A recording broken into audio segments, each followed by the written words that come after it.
नमः श्रीवर्धमानाय निर्धूतकलिलात्मने सालोकानां त्रिलोकानां यद्विद्यादर्पणायते।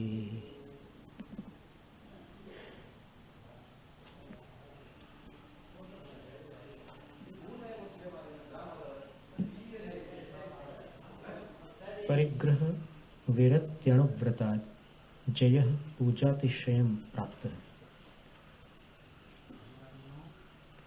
परिग्रह त्याग संबंधी जो अणुव्रत है उसके कारण जय यानी जय कुमार पूजा के अतिशय को प्राप्त हुए थे। कुरुजांगल देशे हस्तिनापुरे कुरुवंशी राजा सोमप्रभ पुत्रो जयः परिमित परिग्रहो भार्या सुलोचनायामेव प्रवृत्ति। कुरुवंश में एक राजा सोमप्रभ हुए हैं आदिनाथ भगवान के काल में, जिनके छोटे भाई श्रेयांश कुमार थे और श्रेयांश कुमार को युवराज पद की प्राप्ति हुई थी और इन्होंने सबसे पहला आहार कराया था आदिनाथ भगवान को।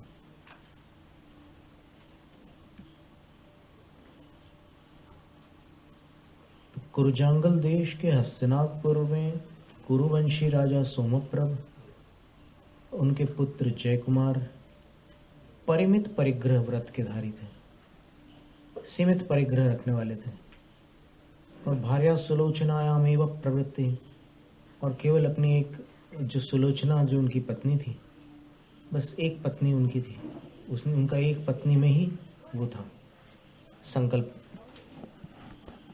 एकदा एक दिन पूर्व विद्याधर भव कथनानंतरम समायात पूर्व जन्म विद्यो हिरण्य धर्म प्रभावती विद्याधर रूप मादाय च मीर्वादौ वंदना भक्तिं कृत्वा कैलास गिरो भरत प्रतिष्ठापित चतुर्विंशति जिनालयान वंदितुम आयातौ सुलोचना जयौ।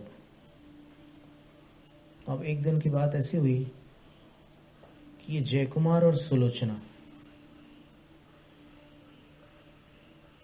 पिछले विद्याधर संबंधी जन्म के कथन के पश्चात, यानी ये पूर्व जन्म में कभी विद्याधर थे, तो इनको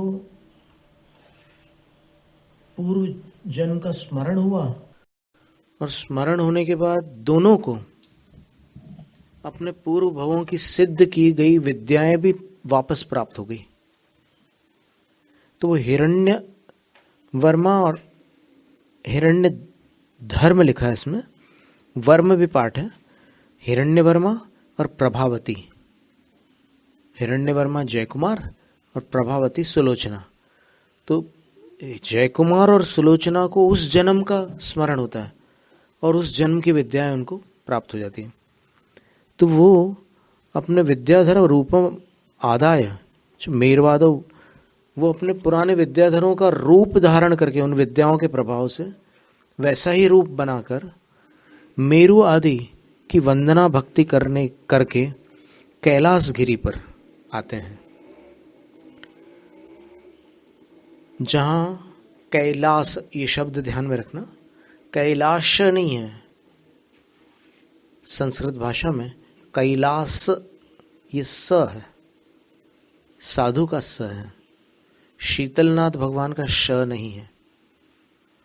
तो कैलाश गिरौ, कैलाश गिरी पर भरत के द्वारा प्रतिष्ठापित जो चतुर्विंशति जिनालय है, 24 जिनालय भरत चक्रवर्ती ने बनवाए थे, तो उनकी वंदना करने के लिए आ जाते हैं सुलोचना और जय कुमार।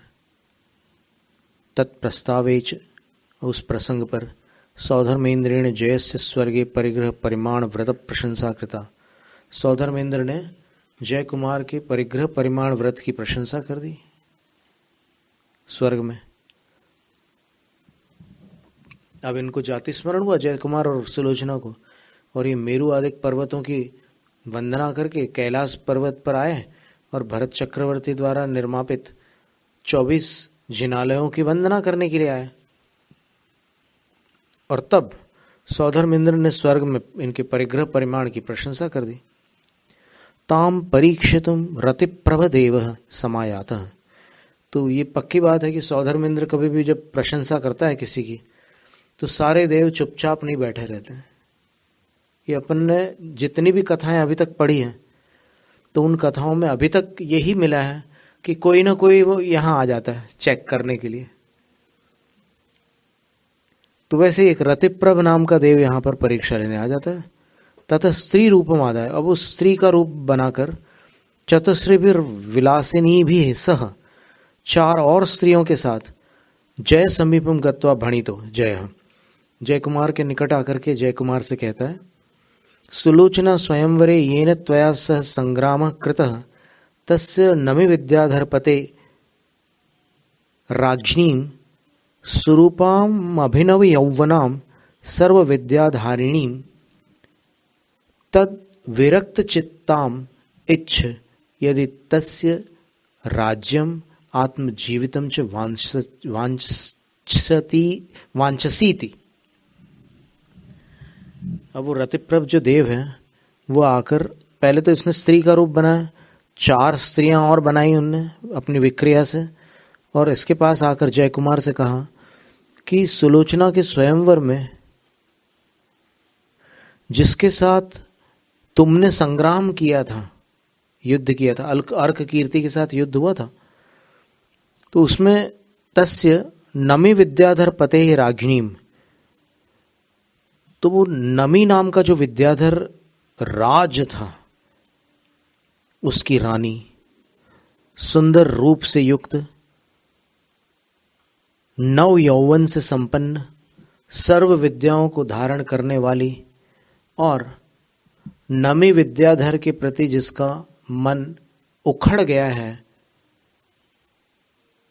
ऐसी मैं तुम्हारे पास आई हूं।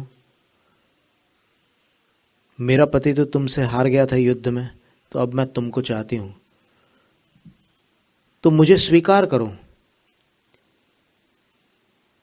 यदि तुम नमी विद्याधर का राज्य चाहते हो तो मुझे स्वीकार करो, और यदि जीवित रहना चाहते हो तो भी मुझे स्वीकार करो।